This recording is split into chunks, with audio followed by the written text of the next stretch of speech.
ซีในน้ำเดือดฟังซีเช็คความเรียบร้อยเลยอีพอคงซีใหม่ใหม่ว่าทุกอันแต่ว่ามีตัวใหม่กว่าอีกลองซีมันก่อนบ่ลองซีมันก่อนซีบ่ได้บ่เอาลองซีมันก่อนมันสิเป็นยังไงลองซีใหม่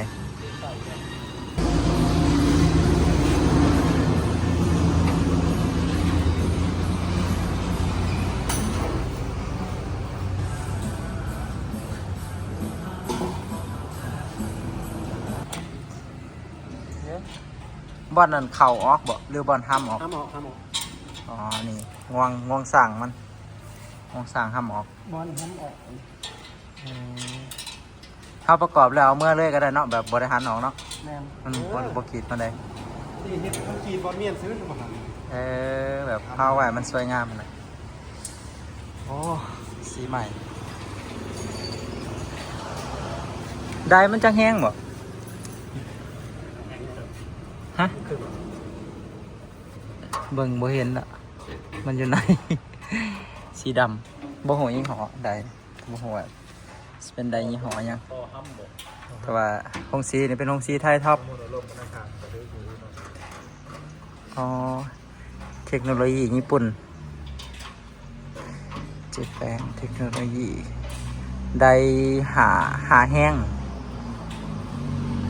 เครื่องกระสือโรนัลโดเขาเนี่ย CR7 เครื่องสีขาวโรนัลโดที่นี่ CR7 ใส่ผ่านนี่เครื่องลายเนาะลายก่อนต้องเขาใส่อยู่เพื่อนลายแห้งอะไรลายจนบ่หัวเครื่องยังเนี่ยตัวนี้นี่มองบดห้ำเนาะตัวนี้นะตัวนี้เรามองกันนะสีขาวบดขนมก็ได้ป่ะพ่อได้มีแต่เอาว่าเราสิบดลูกพริกอย่างต่างๆกระโพดกระเพาะเขาก็เอาน้ำไม้มันแต่ละไม้น้ำหลังเอาใครให้เบิ่งนั่นที่ มันเป็นจังไดตู่มันตัวฮัสใส่นะมันเป็นของจีนแต่ว่ามันเพศเราก็เลยมาเบิ่งว่าวัสดุมันต่างกันบ่มันจะกับมันมุนมันอย่างมันต่างกันเนาะต่างกันบ่แกะเราได้นี่ ตัวนี้นากว่าบ่ได้บ้างเนี่ยกับของเฮาคือผลิตกลับโหลดขาดเนาะถ้ามันขาดเนี่ยมาชื่ออันนี้เลยแล้วบอกนี่มีใครจะได้เลยสิ้นแล้วจะได้เลยจะมาบุ้งโอ้ราคาคิดถึงหัวหนายังก็ต้องหาหัวหนาไม่หาหัวหนาอย่างเดียวต้องจีนชื่อตะดางอันนี้อะไรเป็นน็อตหันเป็นน็อตหันนี่ก็ได้ตะกี้ก็เป็นน็อตหันเดี๋ยวเปลี่ยนมาเป็นแบบนี้ใบพัดมันนี่ล่มคือชิแห้งเนาะมันเป็นนั่นโกบแบบเด็กคือนะเด็กคือรถปั่นเผามันเกี่ยมมันยังมีขายเบิดหักบ้านในหัวราคาชุดหนึ่ง600 บาทจุดละ600บ่มีทางอันนี้พร้อมนี่เป็นสุดแขวตัวนี้อย่างเดียวอ๋อเลื่อนกระทบเครื่อง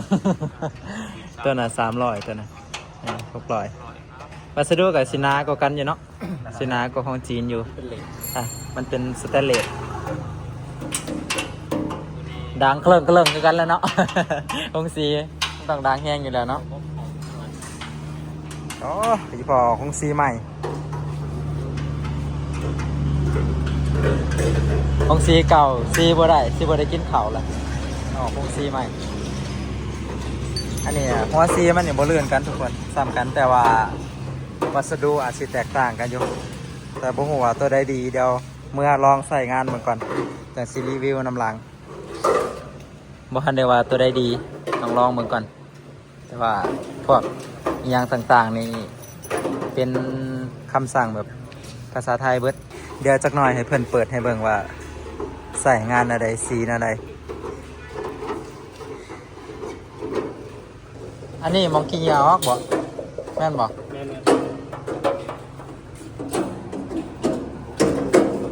ตักเนาะแต่เครื่องเกษตรอาหารเรานะ พวกรถไถพวกเครื่องตีดินอย่างต่างๆครบเบิดเครื่องตัดเข่าก็มีหลายๆอย่างสลายก็สิเป็นเครื่องสำหรับชาวเกษตรกรชาวไร่ชาวนาเท่านี้แหละมีแต่แนวอยากได้นะผู้ใดที่ว่าเฮ็ดนาหรือว่าเฮ็ดการเกษตรง่วงสั่งมันห้ามมันคือสิอ่อนขนาดเนาะถ้าเบิ่งห้ามมันแล้วแต่บ่ น้องมาก่อน เอ คือ อ ว่าเปลี่ยนเครื่องเอา เปลี่ยนเครื่อง อ เอา อกมาใส่ได้เลยทำมาทำหมูให้น้องกินไก่กิน แหนบนาอยู่เนาะแข็งๆอ่อน มันเป็นเลด บ้านดอกมันโค้งไอ้สิมันบ้านง่ายบ่บ่มีปัญหาเออ มันระบบมันยังคืออยู่แล้ว อืมมาส่องมึง เขาสิบดมาถึงพวกเขาเขาก็เอาวัดคอตัวนี้ออก เอ มันล อง เลย ครับตรงเอาแสนกระทางตรงเอาเลยบ่ แม่นสิบด เอ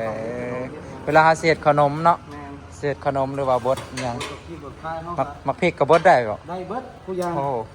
บดได้ครับมักพริก บั บัด เขายังบดได้ กันกินดองงานใหญ่ๆนี่จบเลยนะเนาะอันเดียว เทลงนี่ก็เลยมาทำเนาะ แต่ว่าอย่ามานั่งใกล้ได้บนมักพริก เขาหูดัง นั่งใกล้นั่งเผาบ่ได้บนมักพริก เดี๋ยวจักหน่อยให้เราลองซีเบิ่งเอาบ่ร้ายเดี๋ยวเอาเข่าวเมื่อกินเลยบ่มีเข่าวกิน ตัวเอาดู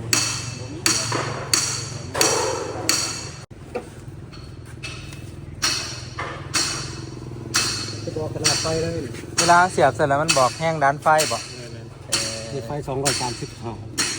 ขั้นต่ำจักวนเท่าจังซีได้ ปกติก็220 220ขึ้นไปเนาะอ๋ออันนี้230ปลายวน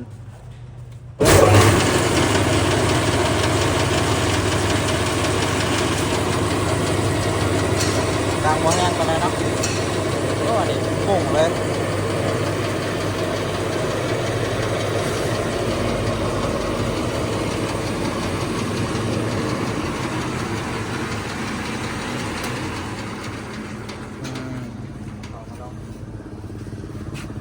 มีหล่อมีกิ่งพร้อมเนาะมันหนักอยากตีงนะเนาะมันใส่กิ่งเนาะแนวล็อกตีนมันเป็นอ่ะตาเบิ่งบัดเราเอาเขามาใส่ที่เป็นจังไดพงสีใหม่บ้านท่านเรายังนิยมอยู่พวกรถไทยหน้าเดินตามก็จอดยังนิยมใส่กันอยู่แต่ว่าอยู่บางประเทศเขาเจ้าก็เช่าใส่แล้วแต่อยู่บ้านเฮานี่ยังใส่อยู่โดยเฉพาะกับเฮาแหละยังใส่อยู่ คักเนาะจักมันตรงนี้หน่อยจักมันตัวนี้ตัวแบบอย่างเป็นเอาไว้ให้เบิ่งสิแต่ว่าตัวคันเฮาสิซื้อก็น่าสิอยู่ในกล่องใหม่ๆทั้งพวกข้างหลัง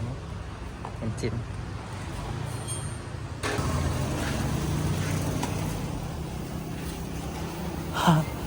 จะอัดไปหรอปะมันคือลงอ๋อมันน่ะนะมันหนังเลย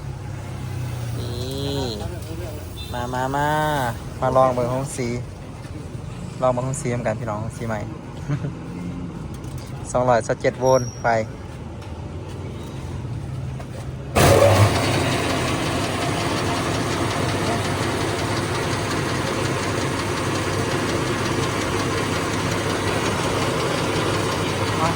มันโยกได้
เนี่ยทา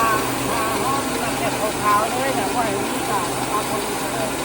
ตาไปเลยตาคนไม่ได้ดูคือก็มีแล้วนี่ก็ชวนหน่อยคือว่าอันนั้นดอกตาคนอีกก็ได้ตาคนอีกคือหายไปเลยเขาบีบหลายมันก็เข้าไปนี่อย่าง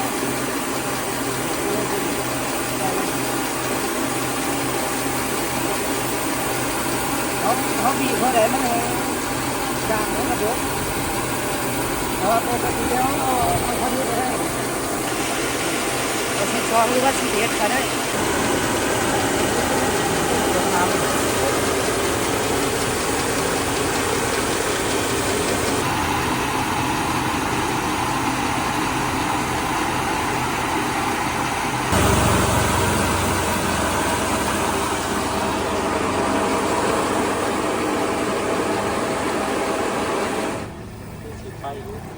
ข่าวนางงามอยู่เนาะธรรมดาอยู่ห้ามออกแท็กซี่เนาะออกรถแท็กซี่มีงวงสั่งข้างในรถนี่บ่มีขี่แกบเด้อพี่น้องบ่มีขี่แกบเป็นห้ำหมดเลยเป็นบดเป็นห้ำหมดเลยห้ำกับมุนอยู่ก็ถือว่าโอเคอยู่เพราะว่ามันเป็นขี่แกบนะห้ำแบบขี่แกบบ่คือห้ำวงสีไงห้ำมันธรรมดาอยู่เป็นห้ำแบบขี้แกบ สองเกี้ยวรถแปดทั้งหางธรรมดาธรรมดาอยู่แต่ขอเสียอย่างเดียวก็เคลื่อนต้นนะฮอนขี้หยานี่แหละ ต้องฮอนขี้หยามันจากอันต้องห้าตอนเดี๋ยวมาเขี่ยเวลาสีถือว่าแนวอื่นโอเคแบบ คันมันบนมีหญ้าเขาบริเคลียร์หญ้าตัวมันสิหญ้าแต่เวลามันมีหญ้าคือจังซี่นี่มันหักแนวดักหยาอยู่แล้วเนาะถ้าไม่มีหยาบัดบ่ได้แสดงว่าอาจจะมีแต่จุดเดียวนี่แหละเนาะจุดเดียวที่ว่ามันมีปัญหาแมน โอ้ยเฮ็ดไม่ได้หน่อยยืนด้วยบ๊อบนั่นไม่เข้าเขาละเอียดนะมันก็ได้เคลียร์เงี้ยดอกมันถ้ามันละเอียดผัดบ่จำเป็นต้องใส่ตะแกรงอันนี้ก็ได้เนาะคันว่าเขาละเอียดแต่ว่าอันนี้เขาจะออกแบบมาเพื่อดักอันขี้หยานี่แหละแต่ว่ามันเอาไปลอกเอาแก้เลยก็ได้ครับบ่ใส่ก็ได้มันหักบ่สมมันดุนปานใดยังไงนะนี่เขาเห็นไปให้มันงามสวยงามสุดดอกมันลมซ่าโอ้ยเปลี่ยนตะแกรงไม่นี่ก็ได้เครื่องอันนี้น่าสนใจเลย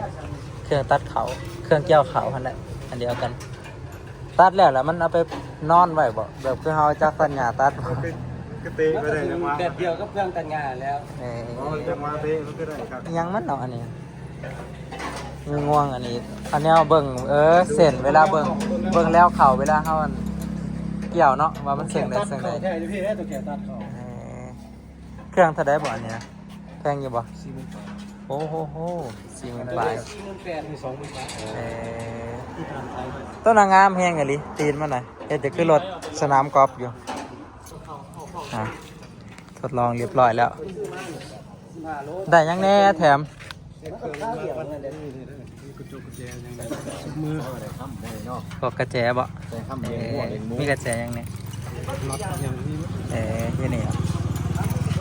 ถึงเนี่ยบ่แถมมาจากอันแถมเอาโศกเอาหมานใครมาด้วยน้ำปลาอันนี้มียังไงเพราะว่าครึ่งตัวนี้มันเลยมีอันนั้นมันได้ใส่ขอบสุดอั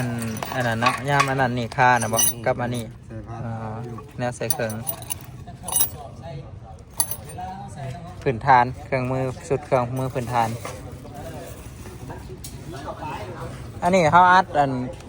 แบบอัดบานโป่งกันเลยมีถุงเป็นล่มดิมี2ถุงล่มดิว่าล่มมันเป็นเลยถ้าแม่นเขาคือบ่ตันเลยสิเนาะโซฟมันตันเลยมันระบายอากาศนะบ่อ๋อ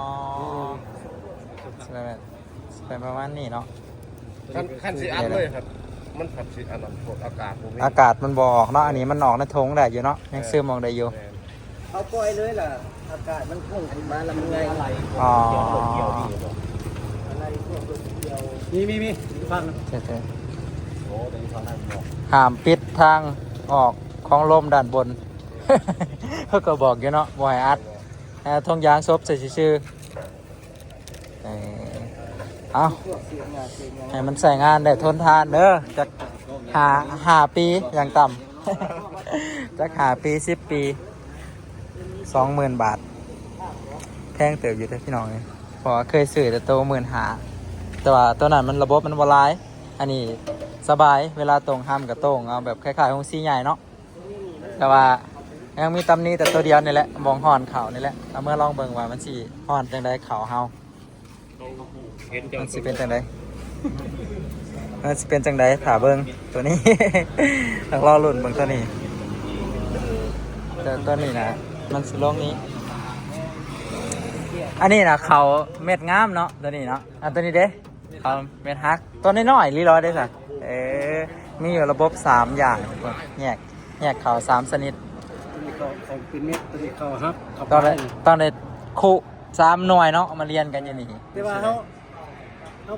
บ่ขายเขาให้สีกินกับใส่รวมกันเลยกันได้แบบเขาบ่ได้มักมีแต่เขาตุ้มเข้าไปซื้อที่มันแยกกับว่าเขาฮักกับเขาบ่ฮักไปซื้อมีอันนี้เนาะแนวเปิดซีอย่างนี้โอ้ยสีกินรวมกันเลยแล้วที่ว่าสะดวกอยู่พี่น้องสะดวกลายแนวเติบอยู่แต่ว่าต้องเอาเมื่อลองใส่บางก้อนว่าสิดีสำใดว่าสิขาดสำใด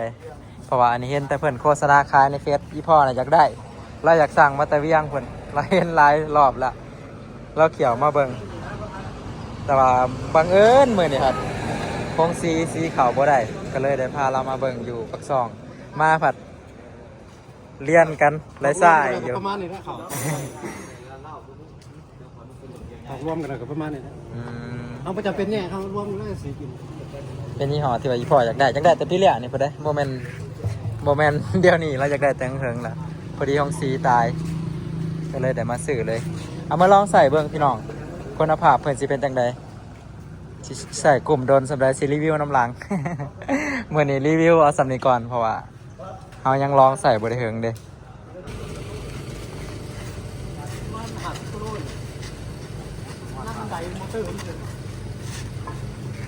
กันหา10 โลเฮาลงได้อยู่เนาะเหมือนเมื่อขึ้นอีก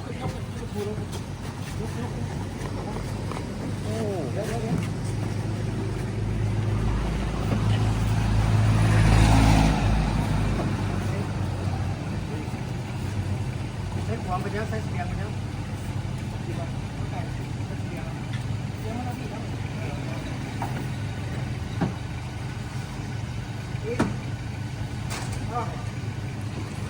เลย